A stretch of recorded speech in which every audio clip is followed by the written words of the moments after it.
3PNR with Adam R.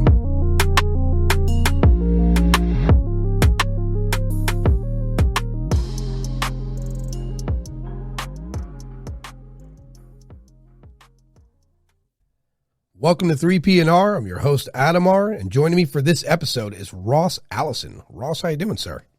I'm doing pretty good. How are you doing? Doing good. I'm glad to have you on. Much to speak about. We'll get into the whole. I've been debating scientists for about a month now. It's been real exciting. Let's begin with this. What got you involved with the ghost hunt? Well, I've always, ever since I was a little kid, was fascinated with ghost stories because I grew up with a mother that loves ghost stories. So she loved to tell me and my sisters the scariest stories that she could think of. And that, for me, was just the start of it, just this fascination with these stories and wanting to know, do people really experience this stuff? So as I grew up, I was just constantly, checking out any book at the library that had to do with ghosts and, starting to go into cemeteries as a teenager, trying to capture my own EVPs. And it just kind of took off from there. So you're passionate about it. That's what I'm hearing. Oh, yeah. Oh, yeah. It's tough because prior to the podcast, before I even thought about the podcast, for me, when you died, the computer turned off, game over. I was on the science level, right? Right. And as I do the podcast and I do my due diligence, I start learning stuff. I begin to evolve. I've spoken to some, afterlife people, paranormal people, a lot of off-podcast interviews, a tremendous amount. And it can't be millions of people are crazy, No. It's impossible. You're absolutely right. Yeah. And it's funny, too, because one of the projects that I've been working on as I started working with Chad Goodwin, who's the scientist that I work with, we started working on a science book. And so this, required me to go back and doing a lot of, research in the history and the science in this field. And it's interesting what you learn and where we started out and where we're going and, the problems in the field and how we can fix it and better ourselves. Yeah. For me, again, with the skeptics, I didn't exactly approach as a skeptic when I started researching this. I just, I flat believe when you die, it's over. Right. Right. It's just that when you get to these skeptics, they're like, well, it's not fact. There's no data to support this. And my argument to it is, well, how much field time have you put into it? And their answer 9 out of 10 times is, well, none. I'm just based this on logic. I'm like, well, that's not very scientific. It's not. You're basically saying that there's no life out there, but I'm not going to bother looking. I just know. Yeah. Yeah. No, I hear you. It's frustrating. And that's one of the things that, as we talk about my project, it's one of the things that I really feel that we need to do is, break the mold of ghost hunting and really apply more of a scientific outlook into this, because there are some things out there we can't explain. And I'm not one of those ghost hunters that's going to tell you, yes, ghosts exist and you need to believe, because in all honesty, you have to experience it for yourself. Right. But I've been in this field long enough and have experienced enough things to say, wow, there is something to this. We're not wasting our time. What is it? We're not sure. But we need to be more diligent and challenge ourselves in trying to find the right answers. And the sad fact is, ghost hunting, because of media, because of all these television shows, it is now focused on a more suggestive evidence rather than real evidence. Right. Yeah. Especially when you get these guys pulling their shirts off, like, yeah, I'm going to fight this ghost. I'm like, okay, champ. The sensationalized part of it, it puts a burden on you. Like someone that's looking for real data. It's irresponsible. I tell people, if you want to put these things on YouTube and you want to call them, evidence, don't be afraid to say it's there for entertainment. It's phony. Mm-hmm. Right? There's no harm in that. People are going to watch it. We're bored people, right? We watch horror movies. Why wouldn't we watch something else that was related to ghost hunting but made up? We like that kind of stuff too. It's kind of scary. But don't claim that it's real paranormal evidence when it's not. Right. Look, we watch Real Housewives shows, for crying out loud, so we definitely want to be entertained. For me, it's this point in my life where these questions aren't so much as the curiosity anymore as it is you're questioning your mortality. And that's the question everybody wants an answer to. Exactly. So for you moving out in the field, I personally have never witnessed anything, and purposely so, because as I started the podcast, I was going to do a documentary, then the podcast. And then I thought, well, why don't I just get out there, make a network? Because the best way for me to do this is to create a network with people like yourself, spread across wherever I'm going to go. I've already spoken to a number of people, and I know where to go. And if I get out there and what I document, it's going to look, my documentary is probably going to be boring, because I'm under the impression that either spirits don't want nothing to do with me, or I don't possess that software in my brain to perceive them. I could be. Well, my question is, how often are you actually out there to have these experiences? Not at all. That's the thing. And that's why I say for me, it's an irresponsible thing. I have theories, right? A lot of great theory based on imagination and what I've learned. But it's unfair for me to stamp an approval or disapproval without me getting out there responsibly looking for it. So really you have hypotheses, not actual theory, because theories are based off of some of the results that inspired you to pursue it. Right, hypothesis. The theory I base is some of the more scientific things I've studies I've read and some of the videos I've watched, because on their evidence, it compelled me to say, well, now I have a theory on that. But ultimately, once I'm in the field, different case, because I'm going to go out there, I'm going to put myself in situations to see something. Unlike the drawback of me speaking to some of these more scientific minded people off podcasts, and a lot of them don't want to come on the podcast because they're real steadfast in what they believe already. So I could tell by speaking to them that they're not willing to budge. And then two, what ends up happening is, it's not that I'm defending the paranormal investigators. What I'm saying is, it's unfair for you to sit in your living room based on your previous knowledge and say, well, it's not real because I know better. Had we had that same mindset, we never would have went to the moon. We wouldn't be going to Mars. None of that would happen. Exactly. Like today's science, and I say this a lot, today's science was yesterday's theory, and yesterday's theory was the imagination of a child. That's where it comes from. Yep, definitely. Great quote. So for you in the field, what experiences have you had that hit you like this? That's it. No doubt this is real. Well, to be honest with you, I've been doing this for, we're going on 30 years of my life, and I have yet to see an apparition. Huh. There's one point in throughout my investigation career where I think I might have saw something, and it's a really interesting story. And if you want me to tell, I'll tell it. But yeah, tell it. Well, what happened was we were filming ParaSense. This was the beginning stages of ParaSense because I've been doing this for about 6 years now, and we were at a former brothel, and I had a subject. He was going to stay upstairs because the upstairs was the most active part, and he was going to be up there by himself, and he was a little scared to do this. But I talked to him. I said, come on, I really need you to do this if you can. Are you talking about yourself. Nick, by the way?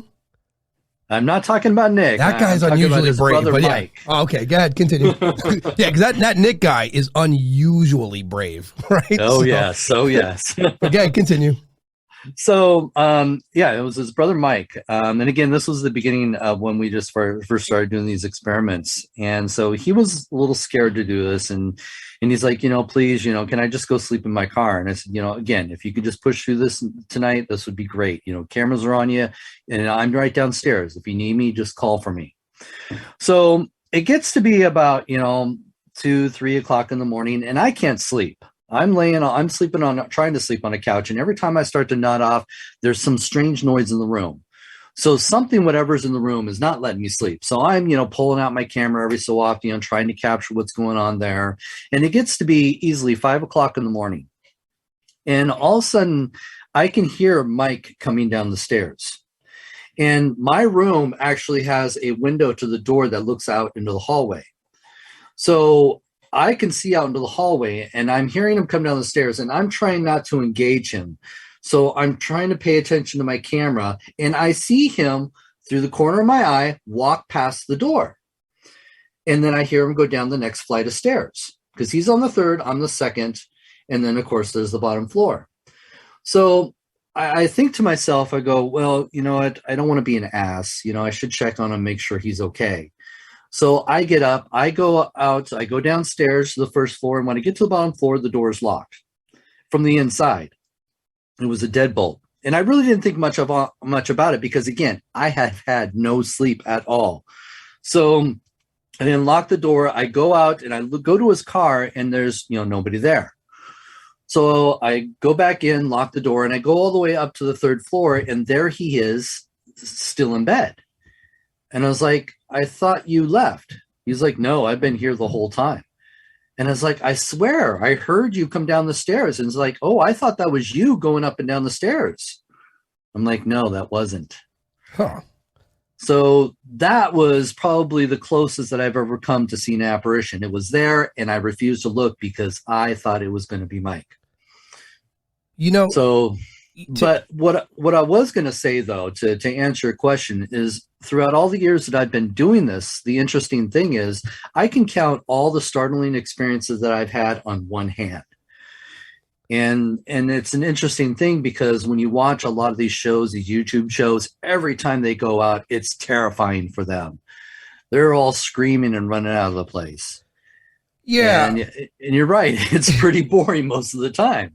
But as it should be, because for what you're doing, and I like this quote I got from Dylan Jones. He's on the show. He's a parapsychologist. You go out there and a handful of times, but that's enough to take to court, right? Because you're not going to go to court with hearsay. That's not going to work in court. You're going to take evidence there. And so for you to even have one experience, for me, that's, if I have it, I was just talking to my brother last night. My brother's a psychologist, right? And we have these we can have podcasts on our own. They're like 2-hour conversations, right? I told him, said, if I see one ghost, I'm okay. Or even if I know there's one thing in the room unexplainable, I feel better. That's my question of mortality has now been answered, right? Right. And so I'm led to believe, and this is mostly, again, this isn't science, this is just my opinions, but I think our consciousness and our soul are the same thing. I think it's one and the same. I think that I'll agree with that. Yeah, these spirits that we're coming in contact with, they're just pure raw energy. Because when you pass here, you leave the vessel, and you look at the human brain. It's, like I say a lot, it's the most complex computer on the planet currently. We still haven't mastered it. And so when we pass, the energy goes. And just like like when we use fiber optic cables to send our information somewhere, it's in the form of energy. Information's attached to it. And when you die here, you either recycle, right? You recycle and you come back here because you didn't do great and you got to try again. Or you recycle because you're really great. We need you here. Or you go to the next plane, wherever that may be. And then that's why I think for me, that explains a little bit of like children having past life, the recollections. That some of that data still, even though you recycled and it's wiped clean, some of that data is still attached to the energy. And I believe that's how they're recalling, past life stuff. So for you, as an investigator, and I tell this to a lot of people, again, this is my imagination here. If a ghost wants to touch you, a spirit, an energy, it still has to manipulate energy to do it. And whether it be a pleasant touch or an angry one, it's going to feel identical. Right. I mean, that's just my belief system. So, but so for you, when you're out in the field, you have your science guys. Like, what does your team consist of when you're out in the field? Well, for my team, we're a small team that goes out on an investigation. I believe in having small teams on an investigation. We've all heard the term too many cooks in the kitchen. Believe me, I've been on investigations where there's like 20, 30 people on site. It's ridiculous. But we basically consist of technicians and observers. Those are the two main job titles that I appoint to people when we do an investigation. And the main thing is to document every aspect of the investigation. We journal everything that's going on because journaling is also a very important part of the investigation because it holds the team accountable. We know exactly where everybody is at all times. Right. So then when we make a time call, because we hear a noise, I can, everybody on my team can tell you exactly where they were and what they were doing at that time. And I think that is one of the most important pieces of investigations because, we need to hold ourselves accountable. This is part of the debunking process as well. You have to know exactly what's going on at all times during the investigation. You have to have a controlled environment. And most of these people in the field don't even know how to do half that. Yeah, I agree. Especially like I just can't watch TV anymore with these because these. Oh, don't get me started on that one. Yeah, these guys are like, they're in a room like, are you in here? Cause show yourself now. Like, what do you think you're gonna do? That scares and me. most of the time, when something does happen, they scream and run away. Right? Yeah. I mean, it's just mind blowing. Here's one of the things too. The majority of off podcast the sort of believers anyway, and I found this in ufology as well. It seems to be the pattern of these people that are firm believers in whatever they believed in prior, that when they actually discover something like a paranormal entity, it rocks their foundation. Like one guy, his entire life was turned upside down because of something he witnessed. And again, another case where I run into someone like they want to disprove someone they care about, and they end up seeing something, and it does something to them. It has a profound effect, and definitely on him. Rocked his religious beliefs, so... Right. Well, to be honest with you, as long as I've been doing this and as many investigations that I've done, and I can honestly say I've probably done well over, 500 investigations all over the world. And a majority of it is you kind of question, was that really paranormal that I experienced? And then there's those moments that I can't deny this. This is something amazing. And it does, to be honest, kind of rock your world, because you kind of go on this emotional roller coaster on what to believe or what not to believe. And you always start to second guess yourself. And that's where I think it's really important that we have to be more strict in how we proceed in this field, because the problem is we're not holding these groups accountable. We accept them for what they have to say.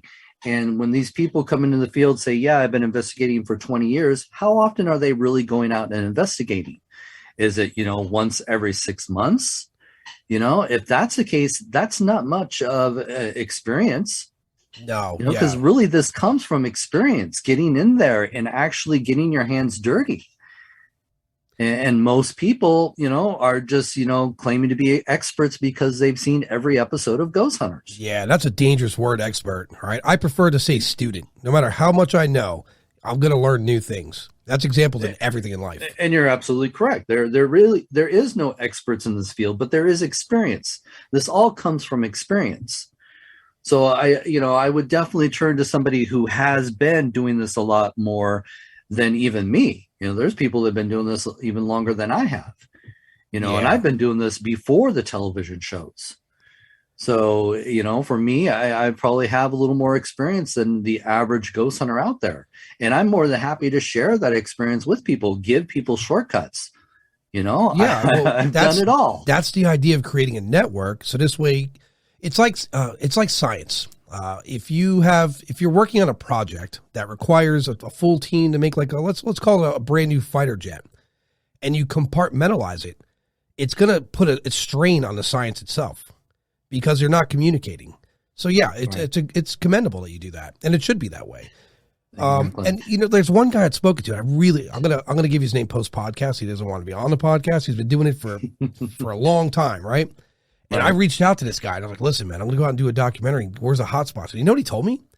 He's like, if you open certain doorways, or in other words, if you start perceiving things, he goes, you got to be prepared for that. He goes, I do this investigation. And what he told me is word for word. These people that say they can remove them, they're kidding. These people that say they can control the environment, they're kidding. Like, what I mean by control spirits. Right. He's like, this investigation I do, at the end of the day, it's to help people confirm if there's something there. And if 9 out of 10 times, he's telling them to move. If it's something that's there at the house, you got to go. Because clearly this thing's beyond the ability of what I could do. And that's what got me down this path of, I'm going to speak to a few priests about this too.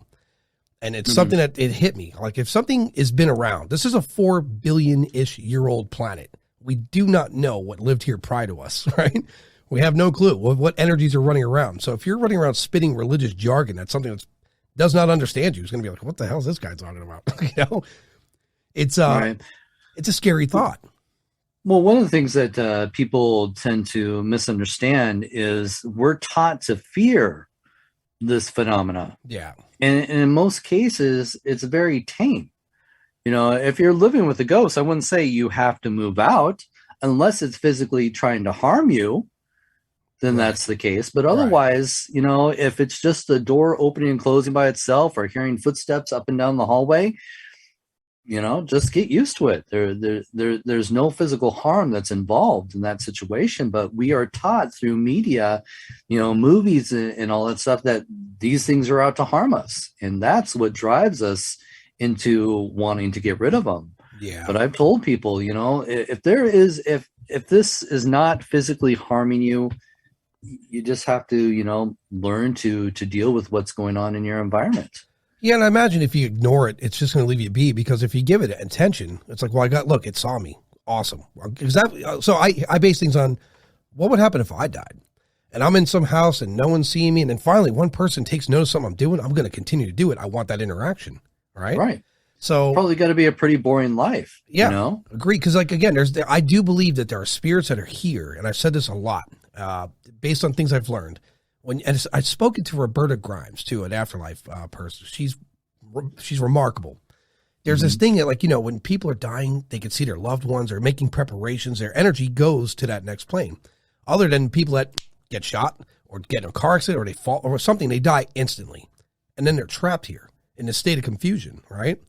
Right. So, you know, I make room for that. I'm not saying that's exactly what it is, but some of that's got to be responsible. And well, some of that, it does make sense Right. if you think about it. You know, it's a tragic and sudden death could easily leave you in a situation of confusion. Yeah. You know, you're just going about your life. All of a sudden, you know, what happened? Most cases, you're probably still trying to go about your life, not even aware of what had happened. Yeah, that's the guy I was telling about earlier. That's what part of his job is. He goes out there and he doesn't use any kind of spells or religion. He just says, look, you're not part of us anymore. And, you know, and I guess he goes through this process where he's trying to make this spirit aware of, like, it's time for you to move on. Right. And I think sometimes in that case, it becomes more of a counseling session. Right. You know, could you try to sit there and make that breakthrough? Because we still don't even understand what the communication is like between the two worlds. You know, can they hear us full on, make a complete sentence? Or is it like us when we get EVPs, it's just smidgets of information here and there? Yeah. You know, we can't always assume. I had this other thought too. Maybe, you know, I'll ask you about it, because I brought it up a couple times. Imagine you're in a house. It's dark, it's dingy, and it's known to be haunted. And we're going in there and investigating. Like these paranormal people, they're investigating this place, and they're using cameras, etc. Meanwhile, for that spirit, where it is, it's bright as day. The house is clean, and they're unaware of us. You know, and then we make this noise, and we're actually haunting them. So right. I try to think of that stuff. There was a really good movie about that. I don't know if I want to break it to people, but if you haven't seen it by now, you know, it's your fault. But what movie? The Others. I haven't seen that. You've never seen The Others? Oh, great! Now I just ruined it. Well, no, it doesn't matter. I'm going to watch it. Listen. Before COVID. That's really COVID-19 is a time when I was like, I want to do a podcast. I want to do this documentary. I want to meet these people and go out there and learn. Before that, I shot pool all the time. I was never home. I didn't watch TV ever for years. I was on the go. My fascination with paranormal and ufology and things like that were from childhood, and I lost those things in my 20s because I was out having a good time constantly. It was a constant party up until COVID, right? And then, COVID hits, I have some downtime. I revisit some of the things that excited me, and that's what got me involved with this. And then, I see the videos from 2017 of the UFOs, and now I'm like, well, now UFOs are real. What's steering them? I don't know yet. I have a lot of theory and ideas, but I don't know actually. But that's what got me on this road. But the others, I'm going to write that down because I'm going to watch it now. All right. So, talk about your documentary. That guy, Nick, man, because before we get to that, I'm one of these people too. When I do a doc, I'm stupid brave. I'm the guy that dies in the movie right away because I got to see what it is. I'm going to run right at it. But that guy, that the anticipation that he's under, and he's sitting there waiting for this to happen, and the vulnerability in his position, man. Oh yeah. My hat's off to that guy, man. Tell me about that. So ParaSense is just came out in March, late March. We just had our premiere in Seaside, Oregon, and it's 6 years of hard work. It basically is the inspiration of trying to prove touch. when people have claimed that they've, been touched by ghosts in various different ways, whether it's positive or negative, it really becomes an intimate and personal experience. You really can't prove it. When you Right. tell me that you've been touched, it's like I have to take your word for it. And it really got me thinking, because I had a young man who was actually doing some construction work at an abandoned brothel. And he said that while he was working there, he was alone when something fondled him, through his clothes.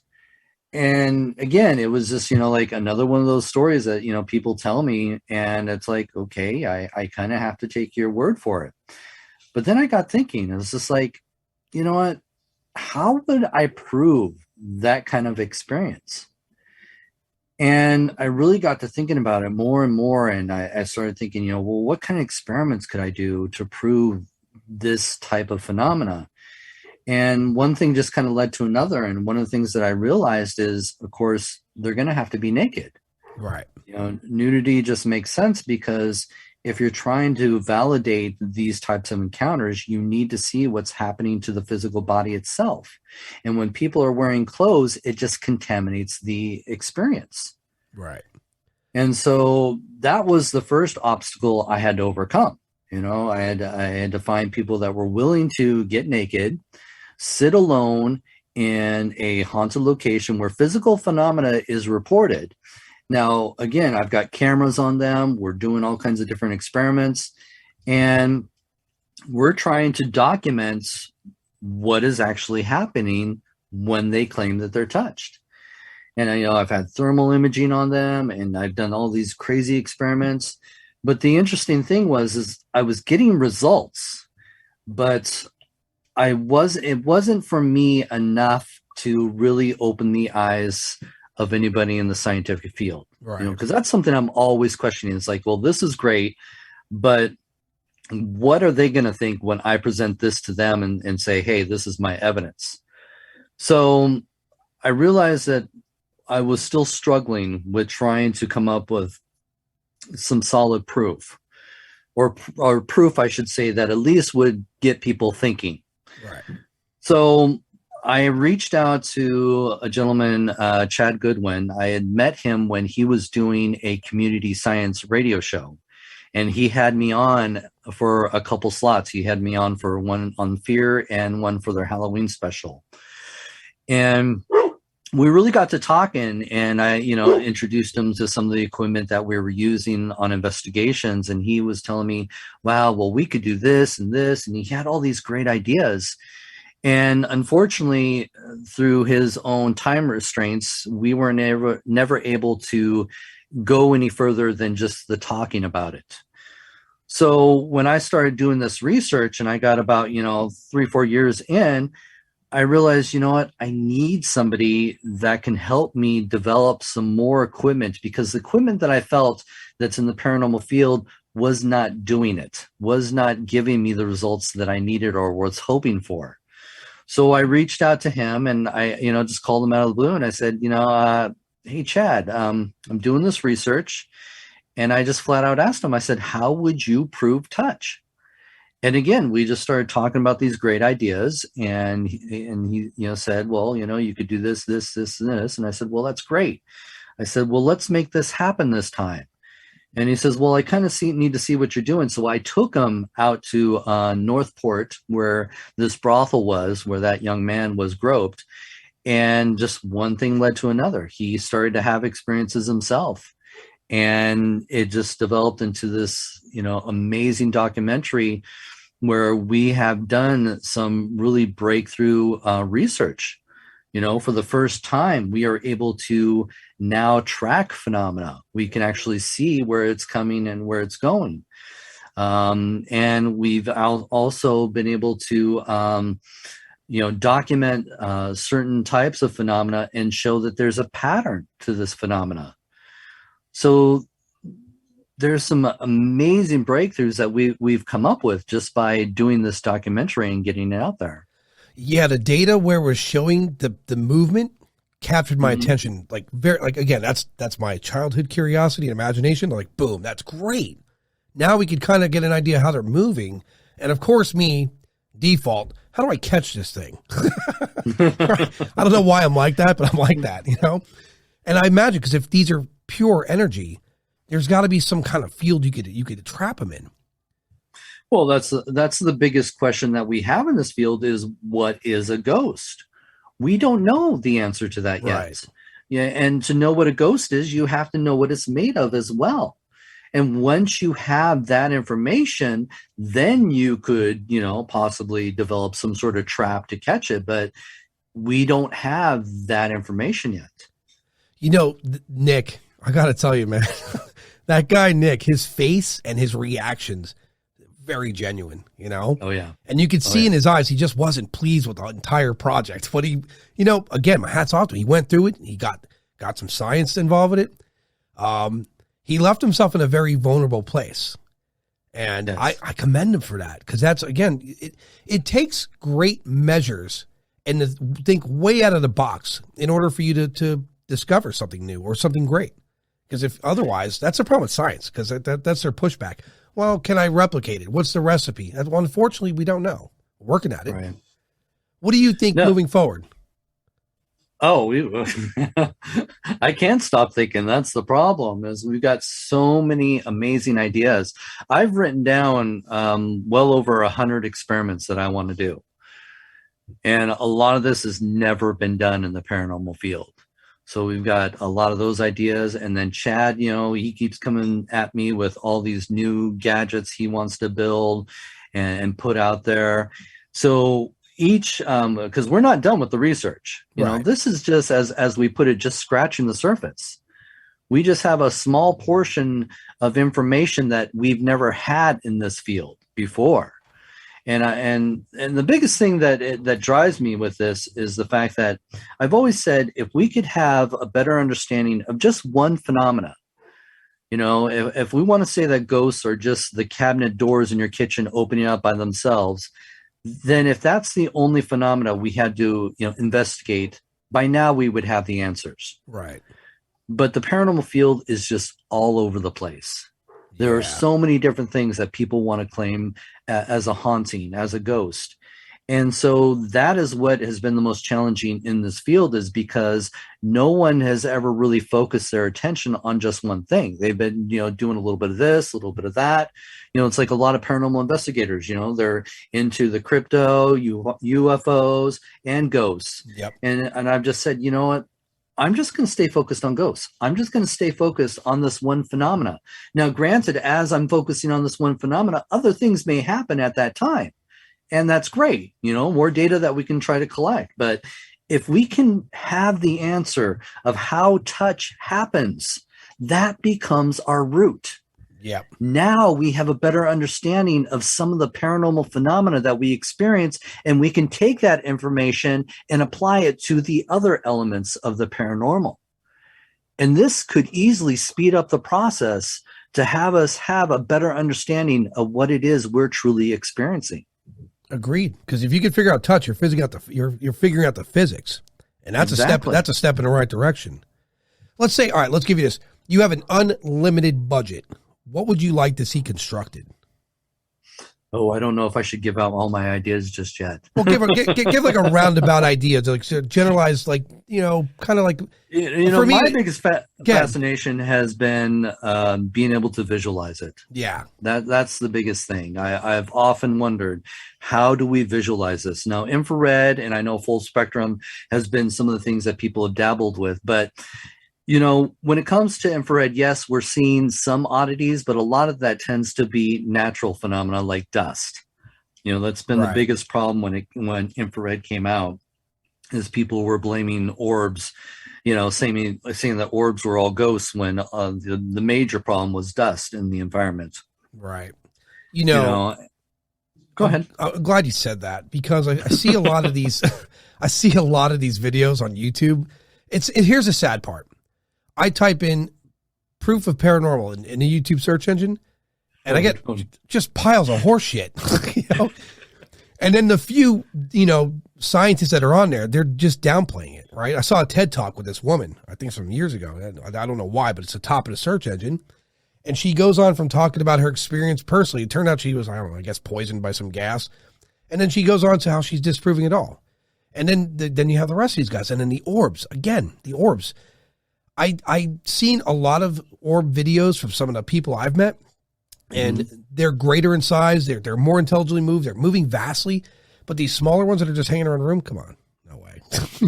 Well, the problem is, and I'm just being honest with you here, is we can't really determine a real paranormal orb from dust particles. And I know there's a big debate and argument when it comes to that. Oh, there's a nucleus, so you can tell the way it flies and stuff like that. It hasn't been documented enough. Now, don't get me wrong. I've seen orbs with the naked eye. So I know the phenomena is out there. Right. But when it comes to dust does all kinds of different things. It can be in different colors.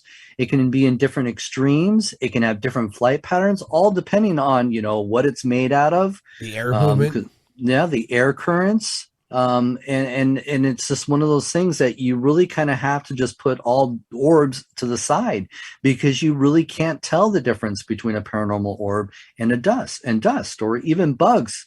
Now, in most cases, bugs, you can see the wings flickering when they're flapping, but and that just really depends on the quality of the camera itself. Right.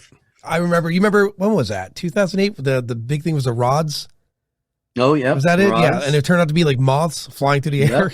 Yeah. And that's, and again, that's all part of science. So science is part of trial and error. You may think you have something, and as you continue to do the research, you realize, oh, it was nothing. That's the unfortunate part. But at least, as we learned, and again, I was in this field when digital cameras first came out, and everybody was capturing orbs in digital cameras. That's when it all started, was the orb phenomena, was when digital cameras came out. And I was fascinated with myself. Back in the day, I captured an orb. Oh, it must be a ghost. But then as we learned, we realized, oh, this is dust. Yeah. I'd spoken to Douglas Wilson from MUFON. He's a lead investigator in the United States for MUFON. And if on the episode I had with him, if you listen to it, we go into pretty great detail of equipment to use as far as, photography. Mm-hmm. And there's a big issue with the digital cameras, because that's basically something, it's trying to recreate what it's looking at. So you're not seeing it through, like, say, a lens, right? It's picking up an image and recreating it. Right. Where a film-fed camera is just, you're seeing what you're seeing, and it's just recording it to film. It's not right. It's mirroring the image. Right. So for you, what you're saying, I appreciate it. You got a good system, a really good system. Everyone's accounted for. Everyone knows where everyone is. We hear something, everyone pause and document what it is where you were, what you heard. That should be exampled everywhere. It should, and I'm trying. I really am. Is the biggest problem we have in this field is there is no standard. Yeah. When it comes to ghost hunting, the field is so diverse, and everybody has their own ways of investigating, that now we're in a situation where anytime anybody submits evidence, we're always going to question it, because we do not know how they captured that evidence in the first place. Right. And it's tough. So it is tough. If we could come together as a society and put together a standard in how we should investigate, it's going to make it a lot easier, and we'd be able to trust each other a little bit better and say, well, you know what? I know how Adam investigates. I know he follows these protocols. So when he submits something, I probably will have to give it a good look and say, maybe there is something to this. Right. Yeah. I mean, it's a responsible way to do it. It is, but unfortunately, we're dealing with a time where there's so many groups. When I started ghost hunting in 2000, we were one out of 100 groups nationally, and probably half of those groups were active. Now each state can easily have 100+ groups. Do you find that started because of YouTube, you think? No, it started because of ghost hunters. Yeah, once ghost hunters hit the air, tons and tons of groups started popping up, because they make ghost hunting look so easy. It's exciting. You don't need a degree to become a ghost hunter. Anybody can pick up a camera and EMF detector and call themselves a ghost hunter. I don't know. I could not fake evidence, because at the end of the day, I'm sorry for those who are listening, whatever I find is mostly for me. It's to satisfy my curiosity and my question of mortality. So there's no way I'm going to be able to fake it because I get more discouraged when I don't find stuff, right? I'm one of those. Well, that's one of the reasons why a lot of these groups don't last very long. They say the average life expectancy of a paranormal group is about 3 years. Yeah. Because most of the time, we're all volunteering our time. I don't get paid to do this. A lot of these groups don't get paid to do this. We volunteer our spare time to go and spend 6 hours plus doing an investigation. And then if you're doing an investigation right, you're doing about, 12 to, 24 hours of reviewing all your evidence.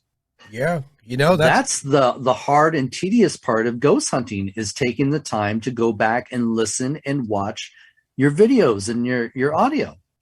Yeah, I didn't factor it in because for me, when I first said I was going to go out and do the doc, and for me, every stop it is ufology, paranormal, if there's a Bigfoot case in the area, all the big ones, every stop. So I make the most of it, right?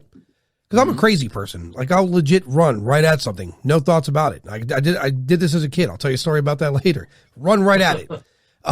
My biggest fear is, I don't know, spiders.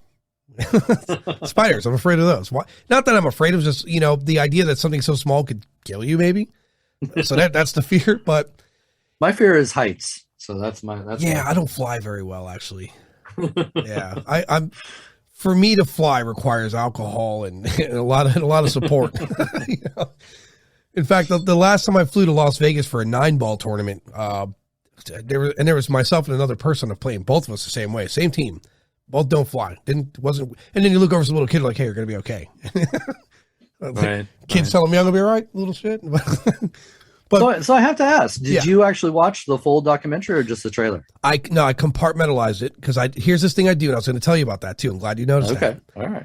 I like to have this thing where I get the guest on, I don't know anything about them, and then I have like this really great conversation with them, and then I watch more of their stuff, and I have them back on again, and I'm more excited, So I like to learn the person, then learn more of it. I started watching so when I say parts of it, I got to the middle, and something got, like a little kid, I got excited, like, wow, that was really cool, and then I have to pause. Because now it'll ruin the conversation with Ross. I want to have a real conversation with him first, because I don't want to be under, like, hey, tell me this, tell me about that. I will say, there was a couple times where I was looking at the team, and you guys were all together, and you had the monitors, the screens, and Nick, the crazy guy, he's out there, and all I can think is, this is literally one of the most professional things I've witnessed in this field so far. It was. Well, thank you. It reminded. I worked in radiology, Ross, for a while back, for a good period of time. It reminded me of the physicians and the radiologists in the reading room. They were examining a patient. That's for whatever reason, that's what I picked up from that. And I was like, wow, that's pretty damn good. I'm impressed. So now, tonight after I speak to you, I'm going to watch the full thing, and then I'm going to request you in about a month's time, and we're going to have another conversation. That's just, I like doing that because too many times when I watch people in interviews and the guest and the host, it's like they're in sync. And it doesn't feel very organic, right? I like to have a real organic conversation and then get into the next parallel, For you moving forward, what's your next project? Well, we're still doing the same research. Right. It's always going to be parasense and naked experiments. But then we're going to different locations and trying different experiments in each location. So, we'll continue to allow the audience to watch me and Chad grow. Watch the science grow, see where we take it, learn from our mistakes. We want to be as open and transparent as possible. In fact, our goal is to start to post all the experiments as soon as we blur certain parts of the individuals. We want to get the full experiment up there so people can watch, an experiment from beginning to the end, so that they realize it's not the magic of editing. This is what really happened during the experiments. So that is our future goal, to start getting that all out there for everybody. And then, to go into more details and share as much detail as we can. Because I've always said, more details just builds more credibility in what we're doing. Right. And so we want to definitely get as much information out to people because, we can't do this alone. We want to get to the point, and we've talked about this, we want to get the Spectre system out there for the public, the ghost hunting society out there to use as well. Unfortunately, right now, it's not user friendly. So that is one of our goals in the near future, because we would love to see this technology get out there, because as I said, we can't be everywhere at the same time. And so as we learn with ghost hunting, it's all about being at the right place at the right time. So if people have access to locations where physical phenomena is happening, and they can get a specter system in there and get the data that we need, the more data we have, the quicker we're going to be able to understand the phenomena itself. Yeah. But right now, it's just me and Chad. So we're just, hopefully every time we go out, we get a little bit of information. Yeah, you know, by the way, if you ever need naked volunteers in the state of Florida, you're going to have to turn people away. It's like, because other places maybe can see the struggle. Here, it's like, yep, I'll do it. Cool. You know, so, well, to be honest, finding guys has really never been a problem. The Right. guys have always been, hey, yeah, I'll get naked, no problem. It's the women that we struggle to get that perspective, and rightfully so. I think it's more intimidating for a woman to be approached by a bunch of guys and say, hey, you want to get naked for us in front of a camera? Yeah, I don't know. I guess you got where that goes. I guess you got to visit Florida, right? You'll have a different opinion of that real fast. So, well, you know, I've reached out. I've sent emails to nudist, groups, just to try and find people that'd be willing to do it. And sometimes that's a struggle alone. I'll tell you what, I'll help you with that. Will you? Yeah, all right. I'll put the calls out.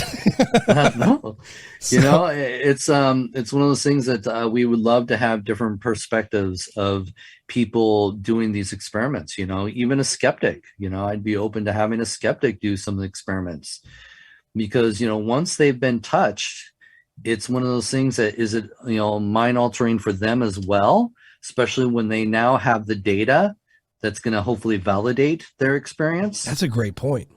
Yeah. That's you know what? The next guy I get hits me with this, well, it's bullshit. Like, all right, well, I have an idea. You want to volunteer yourself? Yeah. I'd be totally open to it. That's a good idea. I mean, that, and those are some of the things that, go through my head, that I'm always trying to come up with ideas of, how to conduct some of these experiments. And, it would be nice to have more women to do these experiments, to see if, women tend to have more experiences than the guys. But right now, to be honest with you, I think I've had 3 women, and I've probably had about 20 guys willing to do the experiments. Yeah. Like said, here in Florida. If you ever go to a concert or a festival or anything here in Florida, just in fact, go to the beach when there's a concert, right? You'll see what I mean. There's no fear down here. You know what I mean? So check this out. I'll ask this one. While you're in D block, right? I don't want to go, because I want people that are listening to just go directly to that. By the way, the trailer I'm going to have to find. I was unaware it's a trailer. I'm going to attach that to the podcast description. I want people listening to go to this. But what was your feeling while in that D block?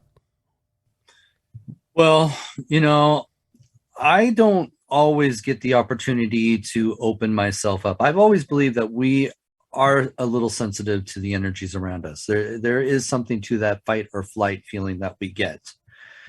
And for me, I tend to be so focused on what I should be doing, how I should be doing it, that I don't always get the opportunity to open myself when I go into some of these places. Now, don't get me wrong. There are some times I can walk into a place and I'm just like, wow, I get it. I get why people think this room is haunted. There's that feeling that you just can't shake.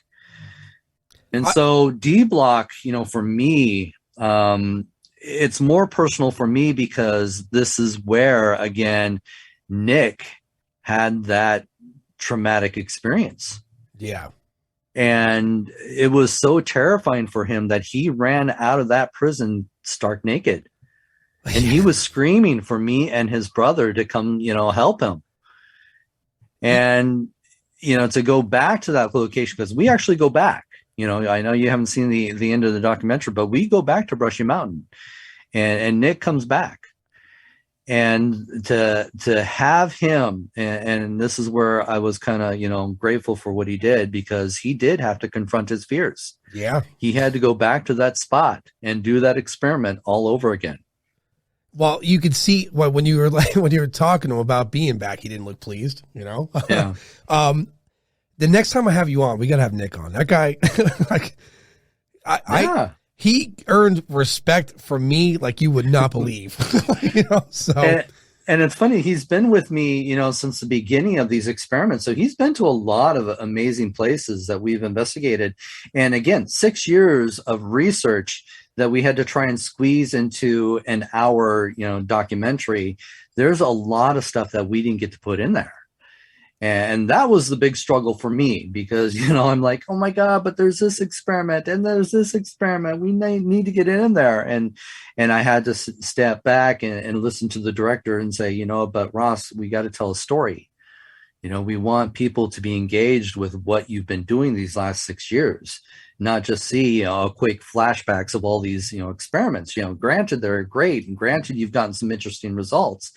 So what we want to do is with each one that we film from this point on is we'll take a flashback and kind of use that as our inspiration for the experiments or, for the location that we're going back to. So I think that's a great way to validate the history here, Right. Because yes, this is real. We really have been doing this for 6 years. I can prove it. Also your position, and so people understand, when I ask you about your experience, I understand what you mean by that. You have a very managerial position, and you can Right. see you're focused on data.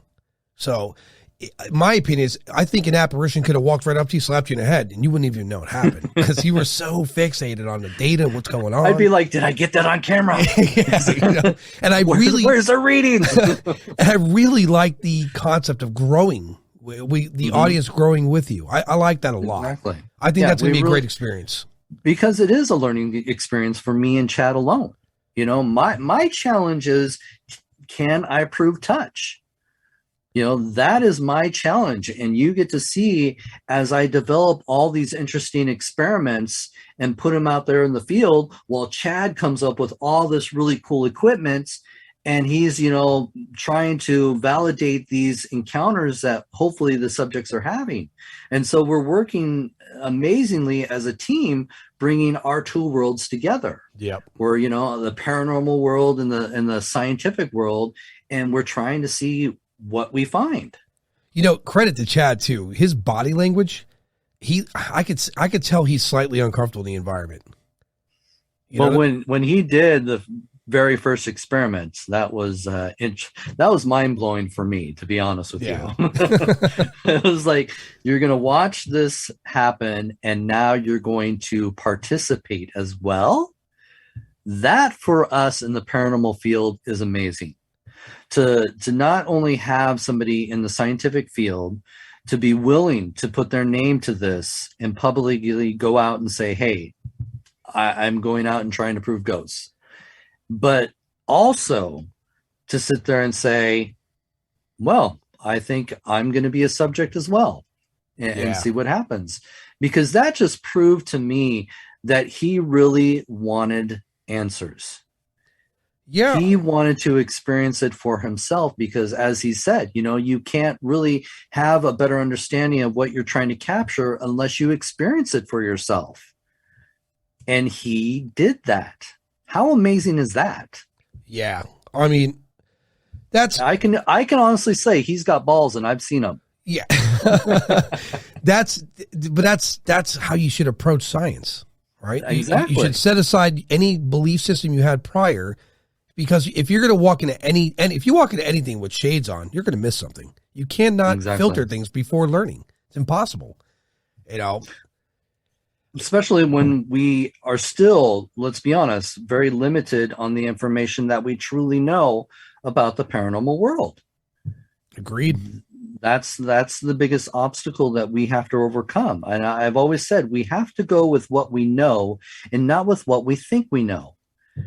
And so much of this in the paranormal world is based off of, I hate to say pseudoscience, biased research. And organized religion.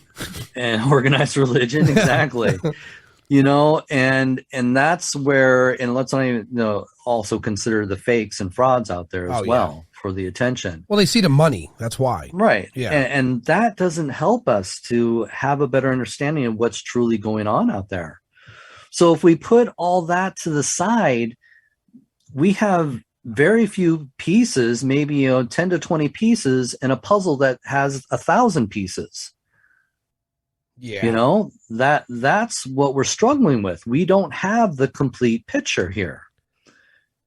And so I really am hoping, I believe that me and Chad are onto something, and I'm hoping that we can open more doors to the people that are interested in the paranormal. And I'm hoping that the audience is not too far gone, because they're so used to these, bad shows on TV that like to give people false reality and suggestive evidence just to tell a better story or to scare them.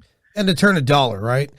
I mean, at the same time, I challenge scientists, real scientists that are out there that are, brushing this off their, I challenge them. Communicate with you or join you or do on their own, but get out there and look. Do not sit at home and base logic and say, nope, that's crazy. You can't do that.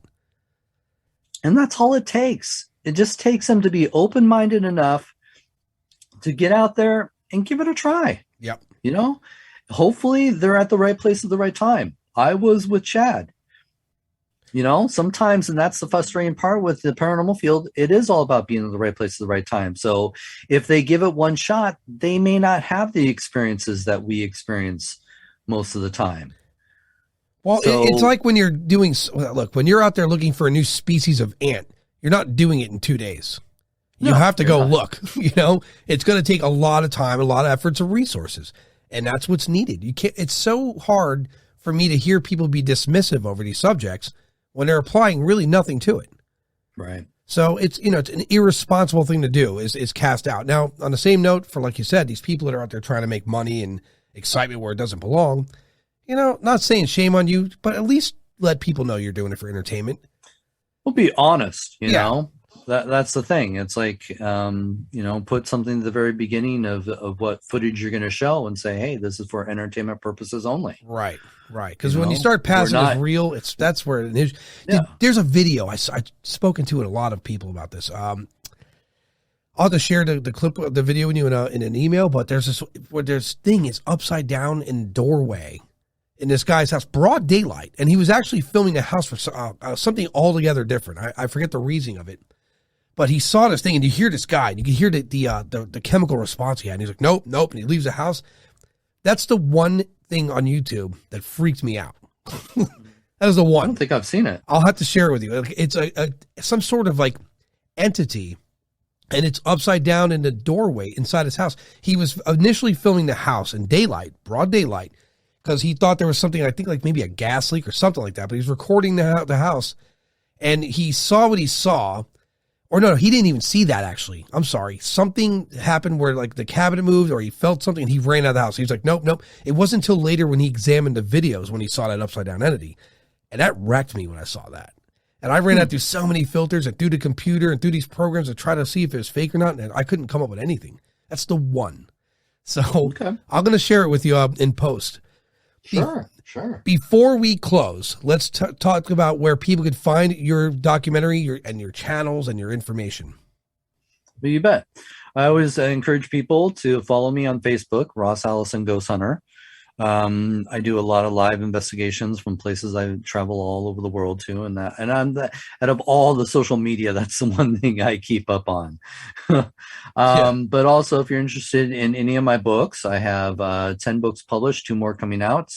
And that you can always find them on Amazon. And then, of course, if you would like to watch ParaSense, definitely check it out. It is on scarenetwork.tv. You can actually, I think it's featured on Apple and Roku. Is it Roku or Roku? Roku, yeah, that's where I am. Yeah, it's on Roku as well. So definitely check that out. And all that will be in description as well. I'm going to have all the links provided so everyone can find it. And sorry, everyone, I'm going to go into post and have a chat with Ross here. I wish everyone a good night. And Ross, thank you for being on. It's greatly appreciated. Anytime. It was fun. It was quick. Oh, my God. Yeah, I tried. I don't want to overwhelm people, right? So, because I'm just saying that hour went by quick. Yeah, it did. Our next time around, and people are excited, so when I'm going to watch this, and that's where we're going to dive in. So, cool. Good night, folks at home.